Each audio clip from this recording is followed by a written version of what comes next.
Hello friends, आज हम बात करेंगे molecular basis of inheritance chapter के एमसीक्यूज़ की। सारे एमसीक्यूज़ एनसीईआरटी की लाइन पर बेस्ड हैं। तो ये जो हम एमसीक्यूज़ करा रहे हैं आपको, ये एमसीक्यूज़ एमटीजी बुक के हैं, कोई नए एमसीक्यूज़ नहीं है, बहुत कॉमन एमसीक्यूज़ हैं। और इसी टाइप के एमसीक्यूज़ क्या होते हैं, नीट के पेपर में आते हैं। ये चैप्टर है नीट के लिए कम से कम 5 से 6 एमसीक्यूज़, 5 to 6 एमसीक्यूज़ को कंट्रीब्यूट करता है ये चैप्टर। इस चैप्टर से 5 से 6 एमसीक्यूज़ आते हैं और जिस टाइप के एमसीक्यूज़ हम कराने वाले हैं उसी टाइप के एमसीक्यूज़ आएंगे। ठीक है, आप एक काम करना, आप मेरे आंसर बताने से पहले अपना आंसर दिमाग में सोच लेना और नोट करते रहना कि आज हमने जितने क्वेश्चन सॉल्व किए उसमें से आपके कितने ठीक हुए, कितने गलत हुए। तो स्टार्ट करते हैं। आज का हमारा पहला एमसीक्यू है, इन अ डीएनए मॉलिक्यूल, एक डीएनए मॉलिक्यूल होता है, the phosphate group attach to the carbon. तो डीएनए मॉलिक्यूल में जो फास्फेट ग्रुप होता है वो शुगर के कौन से कार्बन से अटैच होता है, कौन से कार्बन से अटैच होता है, ऑफ इट्स ओन न्यूक्लियोटाइड, अपने ही न्यूक्लियोटाइड के। अच्छा, and carbon of the sugar residues of the next nucleotide by the bond. अच्छा, ये क्या बता रहे हैं, ये बता रहे हैं जैसे हमारा एक ये न्यूक्लियोटाइड है तो इस न्यूक्लियोटाइड के किसी कार्बन से, न्यूक्लियोटाइड है, इस न्यूक्लियोटाइड में शुगर होगी। अब इस शुगर के किसी कार्बन से क्या होगा, एक क्या होगा, फास्फेट ग्रुप अटैच होगा। इसी तरीके से ये एक होगी, ये एक क्या होगा, न्यूक्लियोटाइड में एक फास्फेट होगा, ये होगा। अच्छा, ये जैसे हमारा एक न्यूक्लियोटाइड है, दूसरा न्यूक्लियोटाइड है, इसमें ये शुगर है, ये शुगर है, इसमें यहाँ फास्फेट है, यहाँ फास्फेट है। तो क्या होता है, ये जो फास्फेट है ये किस पोजीशन पे है, सबसे पहली बात शुगर के। और दूसरा क्वेश्चन ये है, जैसे इस टाइप से क्या होता है, दो न्यूक्लियोटाइड के बीच में क्या होता है, बॉन्ड बनता है। दो न्यूक्लियोटाइड के बीच में क्या बनता है, बॉन्ड बनता है। इस बॉन्ड को क्या कहते हैं।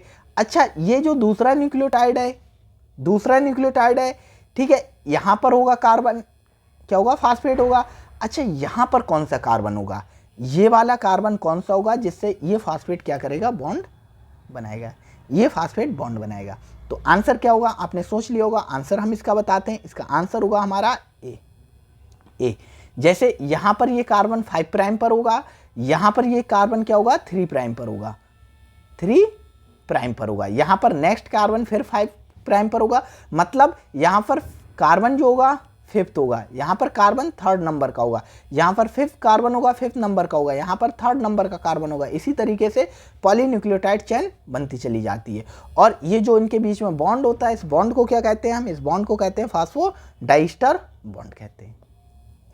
नेक्स्ट हमारा क्वेश्चन आता है, ए और बी रिप्रेजेंट। तो ए और बी क्या रिप्रेजेंट करते हैं, मतलब शुगर और नाइट्रोजनस बेस होते हैं, आपस में मिलके क्या बनाते हैं, फिर इनके साथ में क्या मिलता है, फास्फेट लग जाता है और कौन सा स्ट्रक्चर बनता है। तो क्या बनता है, आंसर सोच लिया अपना, ठीक है, हम बताते हैं।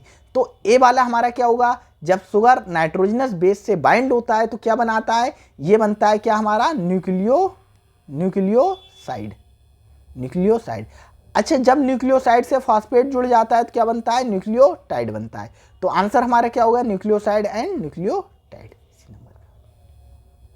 नेक्स्ट हमारा, in DNA strand nucleotide are linked together.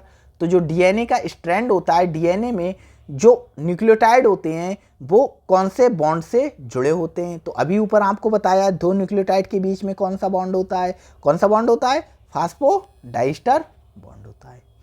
अच्छा, उसके बाद नेक्स्ट क्वेश्चन है, करेक्ट पोजीशन बताओ, फास्फेट, ये हमारा फास्फेट है, एस शुगर है, बी बेस है, in a molecule of given diagram represent the structure of DNA.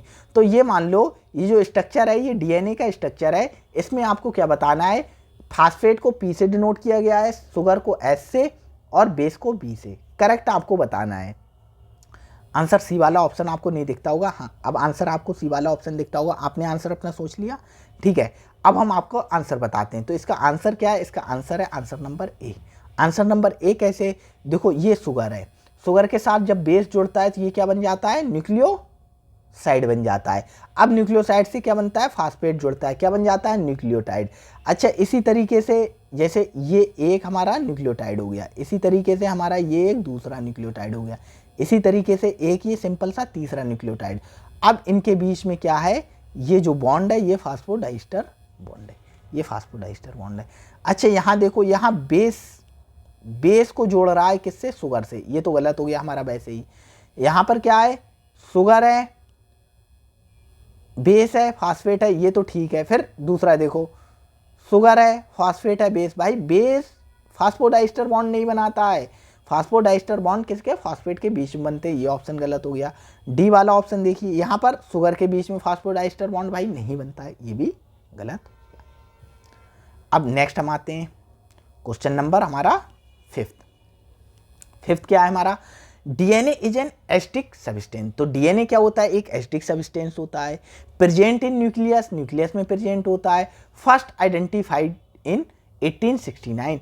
तो 1869 में एस्टिक सब्सटेंस न्यूक्लियस के अंदर पाया जाता है। ये किस साइंटिस्ट ने बताया था और इसे क्या नाम दिया था? आंसर क्लियर है आपका? ठीक है, तो जो एस्टिक सब्सटेंस होता है न्यूक्लियस के अंदर वो कौन होता है, वो डीएनए होता है। ये सबसे पहले किसने बताया था, ये बताया था फ्रेडरिक मिस्चर ने। फ्रेडरिक मिस्चर ने बताया और इन्होंने इसे क्या नाम दिया था, इसे नाम दिया था न्यूक्लिन, न्यूक्लिन इसे नाम दिया था। नेक्स्ट है वाटसन एंड क्रिक। तो वाटसन एंड क्रिक ने 1953 में क्या प्रपोज किया था, double helical model of DNA, DNA का डबल हेलिकल मॉडल प्रपोज किया था और इन्हें क्या मिला था, नोबेल प्राइज मिला था।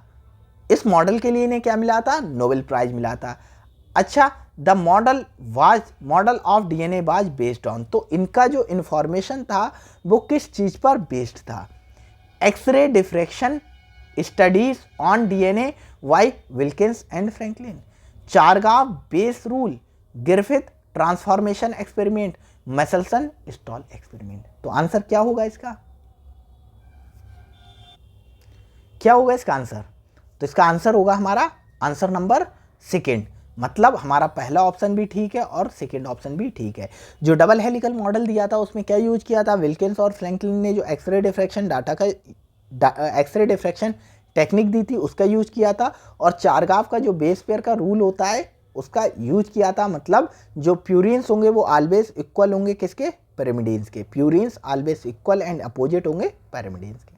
इन दोनों चीज़ों का यूज किया और क्या दिया, डबल हेलिकल मॉडल दिया। नेक्स्ट हमारा क्या है, if a double stranded DNA has 20% of cytosine, what will be the percentage of adenine in it. अच्छा, हमारा एक डबल स्ट्रैंडेड डीएनए मॉलिक्यूल है, उसमें 20% क्या होता है, साइटोसिन होता है, तो कितने परसेंट क्या होगा, एडेनिन होगा। ये चारगाव के रूल के बेस पर क्वेश्चन है, चारगाव के रूल के बेस पर क्वेश्चन है। आंसर आपने निकाला है, नहीं निकाला है? आंसर निकाल लिया। अब हम आपको आंसर निकाल कर बताते हैं, ठीक है। एडेनिन होता है बराबर होता है किसके, थाइमिन के, और जो ग्वानिन होता है वो किसके बराबर होता है, साइटोसिन के। एडेनिन और थाइमिन के बीच में क्या होते हैं, 2 हाइड्रोजन बॉन्ड होते हैं। ग्वानिन और साइटोसिन के बीच में क्या होते हैं, 3 हाइड्रोजन बॉन्ड होते हैं। अच्छा, साइटोसिन बता दिया है 20%, तो साइटोसिन क्या है, 20%। अच्छा, जो ग्वानिन होता है वो साइटोसिन के इक्वल होगा, ग्वानिन और साइटोसिन क्या होंगे, इक्वल होंगे, क्योंकि एक इनमें क्या है, प्यूरिन है, एक पिरिमिडीन है। तो 20 अगर ये होगा तो ग्वानिन भी 20 होगा, तो बचा कितना, 60 बचा। तो 60 में से 30 ये होगा, 30 ये होगा, मतलब 30 हमारा एडेनिन होगा और 30% क्या होगा, थाइमिन होगा। तो आंसर क्या होगा हमारा, 30। Next, in one polynucleotide strand, हमारा एक पॉलीन्यूक्लियोटाइड का स्ट्रैंड है डीएनए मॉलिक्यूल का, the ratio of adenine plus thymine upon guanine plus cytosine is 0.3। What is the adenine plus guanine upon thymine plus cytosine ratio of the entire DNA molecule. अच्छा, ये जो question है थोड़ा typical है, पर ये question सिर्फ समझने का है। देखो, जब भी बात कही जाएगी चारगाव रूल की, तो चारगाव रूल के हिसाब से प्यूरिन्स और पिरिमिडिन्स क्या होते हैं, बराबर होते हैं। हमेशा एक डबल स्ट्रैंडेड डीएनए की बात की जाएगी। डबल स्ट्रैंडेड डीएनए, जैसे यहाँ पर देखो, यहाँ पर डबल स्ट्रैंडेड डीएनए की बात की गई थी, हमने चारगाव रूल लगाया था। अच्छा, यहाँ पर एक सिंगल पॉलीन्यूक्लियोटाइड स्ट्रैंड, मतलब एक सिंगल स्ट्रैंड की बात की गई है, तो यहाँ पर प्यूरिन्स और पिरिमिडिन्स इक्वल नहीं होंगे, प्यूरिन्स और पिरिमिडिन्स इक्वल नहीं होंगे। अच्छा, ये 3 का कोई मतलब नहीं है। Adenine plus guanine upon thymine plus cytosine का रेशियो होता है एक डबल स्टैंडर्ड डीएनए में, वो ऑलवेज इक्वल टू 1 होता है। डायरेक्ट आपको याद रहना चाहिए।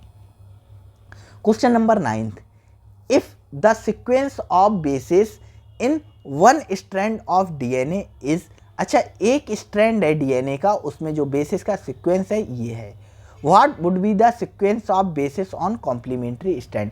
तो कॉम्प्लीमेंट्री स्ट्रैंड का क्या होगा, इसके अपोजिट होगा। कॉम्प्लीमेंट्री स्ट्रैंड इसके अपोजिट होगा, मतलब एडेनिन की जगह क्या होगा, थाइमीन होगा।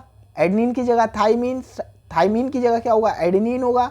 ग्वानिन की जगह साइटोसिन होगा, और साइटोसिन की जगह क्या होगा, हमारा ग्वानिन होगा। तो आंसर आप देख लो, इतने से ही मिल जाएगा, TACG। TACG आंसर नंबर हमारा तीसरा। ठीक है, नेक्स्ट हमारा आता है question, in a given figure double helical model proposed by Watson and Crick 1953, select the option shown in correct measurement. तो करेक्ट ऑप्शन हमें बताना है। ठीक है, तो हमारा ए क्या है, पिच है। एक ए हमारा क्या है, पिच है। तो डीएनए की पिच कितनी होती है, और दो बेस पेयर के बीच की क्या है, डिस्टेंस कितनी है। तो हमारी पिच कितनी होती है, पिच होती है हमारी 3.4 नैनोमीटर। डीएनए की जो पिच होती है वो कितनी होती है, 3.4 नैनोमीटर, और दो बेस पेयर के बीच की डिस्टेंस कितनी होती है, 0.34 नैनोमीटर, क्योंकि एक पिच में क्या होते हैं, 10 बेस पेयर पाए जाते हैं। तो आंसर क्या होगा, हमारा ए होगा। नेक्स्ट हमारा आता है, ये एनसीईआरटी का डायग्राम है। ठीक है, एनसीईआरटी का देखो, एनसीईआरटी का पेज नंबर लिखा है, आप क्वेश्चन देख सकते हो, पेज नंबर लिखा है एनसीईआरटी का। अच्छा, हमें क्या बताना है, हमें बताना है क्या, KLMN। मैं हाईलाइट कर दूं, KLMN है कौन कौन से। हमें K बताना है, हमें और KM बताना है, N बताना है, और क्या बताना है, L बताना है, L बताना है। ठीक है, हम सबसे पहले K की बात करते हैं, K की बात करते हैं। तो देखो K कौन सी पोजीशन पर होगा, फास्फेट लगाए। देखो जब भी डीएनए स्टार्ट होगा तो एक स्ट्रैंड की पोलरिटी कितनी होगी, 5 प्राइम, अदर स्ट्रैंड की क्या होगी, 3 प्राइम। मतलब एक की 5 प्राइम और दूसरे एंड की क्या होगी, 3 प्राइम होगी। अच्छा, फिर देखो जो अपोजिट स्ट्रैंड होगा उसमें क्या होगी, 5 प्राइम 3 प्राइम। इसी तरीके से होती है कॉम्प्लीमेंट्री। ठीक है, अब यहाँ पर तुम खुद देखो, कार्बन है, कार्बन फास्फेट कौन से जुड़ा होगा, यहाँ पर जुड़ा होगा कौन से 5 से, 5 से। तो हमारा क्या होगा, एक तो हमारा 5th हो गया। अच्छा, फिर उसके बाद L, हमारा L क्या है, यहाँ पर कौन से बॉन्ड होते हैं, यहाँ पर कौन से बॉन्ड होते हैं, हाइड्रोजन बॉन्ड होते हैं। तो 5 प्राइम एंड हाइड्रोजन बॉन्ड हो गया। अच्छा, उसके बाद हमारा क्या है, MN। M हमारा क्या है, देखो भाई, दो डबल बॉन्ड किसके बीच में होते हैं, GC के बीच में 3 होते हैं, और A और T के बीच में 2 होते हैं। A और T के बीच में क्या होते हैं, 2 हाइड्रोजन बॉन्ड होते हैं। तो यहाँ पर या तो होगा A या होगा T, एक ही होगा, A होगा या T। चलो वो हम देख लेंगे आगे क्या होगा। अच्छा, उसके बाद हमारा N, N क्या होगा, N क्या होगा, हमारा शुगर होगा। N हमारा क्या होगा, शुगर होगा। कौन सी शुगर होगी, रिफर्स डायग्राम, डायग्राम को रिफर किया गया है। इन्होंने नहीं बताया है कि क्या है, ये डीएनए का है या आरएनए का है, आरएनए का या डीएनए का है। तो हमारा आंसर क्या होना चाहिए, देखो L। एक बार हम फिर से क्लियर कर लेते हैं, आंसर बताने से पहले L, हमारा L क्या होगा, हमारा L होगा, हाँ हाइड्रोजन बॉन्ड, ठीक है। हमारा M एडेनिन या थाइमीन होगा, हमारा N क्या होगा, शुगर होगी। अच्छा, डबल स्टैंडर्ड है तो डीएनए होगा, भाई हम इतना ध्यान ही नहीं दे रहे, चारगाफ का रूल फॉलो हो रहा है, ये डीएनए स्टैंड है। ठीक है, तो आंसर क्या होगा, यहाँ पर आंसर होगा आपका 5 prime and hydrogen bond adenine और डीऑक्सी राइबोस शुगर। ठीक है, आगे 12। अच्छा, एक डायग्राम दिया है, इसमें ABCD बताना है, हमारा A, V, C और D। अच्छा, ये क्या है, central dogma of molecular biology है। अच्छा, ये और अच्छा वर्ड इसके लिए बोले, ये modern central dogma of molecular biology है। देखो, central dogma of molecular biology हमसे क्या कहता है, डीएनए से एमआरएनए बनता है, एमआरएनए से प्रोटीन बनता है। पर इसमें क्या बता रहा है, इसमें बता रहा है रिवर्स ट्रांसक्रिप्शन के बारे में भी बात हो रही, इसीलिए इसे बोलेंगे क्या, modern central dogma of molecular biology, modern central dogma. तो आंसर इसका क्या होगा, आपने सोच लिया आंसर, आंसर हम बताते हैं। तो ए क्या है, डीएनए से डीएनए का बनना रेप्लिकेशन, ए क्या है, डीएनए से डीएनए का बनना रेप्लिकेशन, डीएनए से एमआरएनए का बनना ट्रांसक्रिप्शन, और एमआरएनए से प्रोटीन का बनना ट्रांसलेशन, और एमआरएनए से डीएनए का बनना क्या होता है, रिवर्स ट्रांसक्रिप्शन होता है, रिवर्स ट्रांसक्रिप्शन। तो आंसर क्या होगा, replication, transcription, reverse transcription, translation. Answer हमारा सी ठीक होगा। नेक्स्ट है synthesis of DNA from RNA explained bye. तो आरएनए से डीएनए की सिंथेसिस को हम क्या कहते हैं, आरएनए से डीएनए की सिंथेसिस को हम क्या कहते हैं, रिवर्स ट्रांसक्रिप्शन कहते हैं। हिस्टोन प्रोटीन क्या होती है, तो हिस्टोन प्रोटीन क्या होती है, आंसर आपने लगा लिया, ठीक है, हम बताते हैं। हिस्टोन क्या होती है, बेसिक प्रोटीन होती है और पॉजिटिवली चार्ज होती। हिस्टोन बेसिक प्रोटीन होती है और क्या होती है, पॉजिटिवली चार्ज होती है। आंसर क्या हो गया हमारा, बी हो गया। उसके बाद ये जो डायग्राम है ये किस चीज को रिप्रेजेंट करता है, ये किस चीज को रिप्रेजेंट करता है, तो ये जो रिप्रेजेंट करता है, आंसर लगा लिया आपने, ठीक है। ये एक तो रिप्रेजेंट करता है न्यूक्लियोसोम को, एक न्यूक्लियोसोम को, क्योंकि बहुत सारे क्या होते हैं, क्योंकि बहुत सारे जो हमारे न्यूक्लियोसोम होते हैं आगे चलकर क्या बनाते हैं, ये क्रोमैटिन को फॉर्म करते हैं, ये क्रोमैटिन को फॉर्म करते हैं। ऐसे ढेर सारे हमारे क्या होंगे, ढेर सारे न्यूक्लियोसोम होंगे, आपस में जुड़ते जाएंगे और क्या बना लेंगे, ये बना लेंगे क्रोमैटिन। तो ये हमारा क्या है, न्यूक्लियोसोम है। अच्छा क्रोमैटिन भाई ये एक सिंगल है, बहुत सारे होते तब हम बोलते इसे क्या है, क्रोमैटिन हम बोल सकते थे। हिस्टोन कॉम्प्लेक्स नहीं है। तो आंसर हमारा क्या होगा, आंसर हमारा होगा ए। ये क्या है, एक न्यूक्लियोसोम का मॉडल है। नेक्स्ट हमारा है ए बी सी को बताना है। ए क्या है हमारा, बी क्या है, बी क्या है और सी क्या है। तो भाई देखो ए क्या है, ये हमारा क्या है, ये हमारा क्या है, हिस्टोन ऑक्टामर है, हिस्टोन ऑक्टामर है। देखो यहाँ दिखाया गया है हिस्टोन ऑक्टामर, 1 2 3 4 5 6 7 8, मतलब 8 मॉलिक्यूल से मिलकर बना होता है। तो ये हमारा क्या है, हिस्टोन ऑक्टामर है। इसके ऊपर क्या है, वी क्या है, डीएनए रैप है, डीएनए रैप है। और हमारा सी क्या है, ये क्या होती है, लिंकर हिस्टोन होती है। H1 हिस्टोन को क्या कहते हैं, H1 हिस्टोन को एक और नाम और होता है, लिंकर हिस्टोन कहते हैं इसे, ये नोट कर लेना, लिंकर हिस्टोन कहते हैं, ठीक है। तो आंसर हमारा क्या होगा, आंसर नंबर सी ठीक हो जाएगा। उसके बाद अगला बहुत सिंपल क्वेश्चन है, structure in chromatin seen as a beads on string. तो जो क्रोमैटिन का स्ट्रक्चर होता है उसमें बीड्स ऑन स्टिंग की तरह क्या दिखता है जब हम इलेक्ट्रॉन माइक्रोस्कोप पर देखते हैं। लगा लिया आंसर आपने, ठीक है। उसमें दिखता है हमें क्या, न्यूक्लियोसोम होते हैं वो बीड्स ऑन स्टिंग, जैसे ये हमारी स्टिंग है, इस पर क्या हो, बहुत सारे मोती हों, ऐसे हमें देखने को मिलते हैं क्या, nucleosome. The packaging of chromatin at higher level requires the additional sets of proteins that refer to as. बहुत इंपॉर्टेंट क्वेश्चन है ये। हम बात कर रहे हैं पैकेजिंग ऑफ क्रोमैटिन की, आंसर आपने लगा लिया। पैकेजिंग ऑफ क्रोमैटिन, देखो अगला क्वेश्चन आता है पैकेजिंग ऑफ डीएनए। अगर डीएनए की पैकेजिंग की बात की जाएगी तो डीएनए की पैकेजिंग कौन करता है, डीएनए की पैकेजिंग करता है हिस्टोन प्रोटीन। अब जब बात की जाएगी पैकेजिंग ऑफ क्रोमैटिन, क्रोमैटिन की पैकेजिंग की बात की जाएगी तो उसे कौन करता है, नॉन हिस्टोन क्रोमोसोमल प्रोटीन।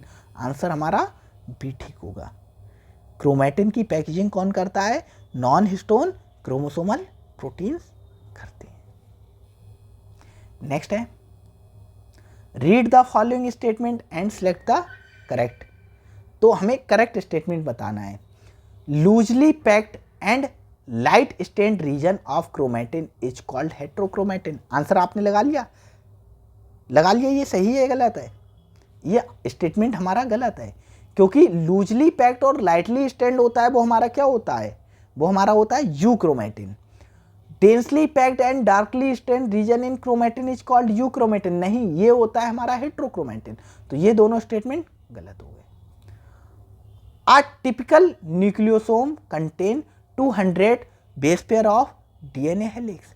तो क्या होता है, एक न्यूक्लियोसोम में क्या होते हैं, 200 बेस पेयर होते हैं। हाँ बात ठीक है, एक जो न्यूक्लियोसोम होता है उसमें 200 बेस पेयर होते हैं। तो आंसर हमारा first and second is false, and what third is true, answer B ठीक हो जाएगा। Select the wrong statement about heterochromatin, तो हेट्रोक्रोमेटिन के बारे में आपको रॉन्ग स्टेटमेंट बताना है। तो कौन सा रॉन्ग स्टेटमेंट है? हेट्रोक्रोमेटिन डेंसली पैक्ड होता है, हाँ बात सही है, आंसर आपने लगा लिया, ठीक है। इट स्टैंड डार्क, हाँ भाई डार्कली स्टैंड होता है। इट इज ट्रांसक्रिप्शनली एक्टिव, नहीं भाई ये ट्रांसक्रिप्शनली क्या होता है? इनएक्टिव होता है। ट्रांसक्रिप्शनली ये क्या होता है? इनएक्टिव होता है। तो आंसर क्या हो जाएगा हमारा? सी ठीक हो जाएगा। नेक्स्ट हम बात करेंगे सर्च फॉर जेनेटिक मटेरियल, इससे रिलेटेड एमसीक्यूज की हम नेक्स्ट क्लास में बात करेंगे। तो आज हमने क्या 20 एमसीक्यूज सॉल्व कर लिए। अब आप कमेंट सेक्शन में ये बताइएगा, अगर आपने पूरा लेक्चर देखा है तो 20 मिनट का लेक्चर है, 20 एमसीक्यूज को हमने सॉल्व किया है, कॉन्सेप्ट भी थोड़ा समझने की कोशिश की है। आपके 20 में से कितने एमसीक्यूज ठीक हुए? आपके 20 में से कितने एमसीक्यूज ठीक हुए, ये कमेंट सेक्शन में ज़रूर बताना। तो आज की वीडियो में इतना ही था। वीडियो अच्छी लगी हो तो वीडियो को लाइक कीजिएगा, चैनल को सब्सक्राइब कीजिएगा। Thank you.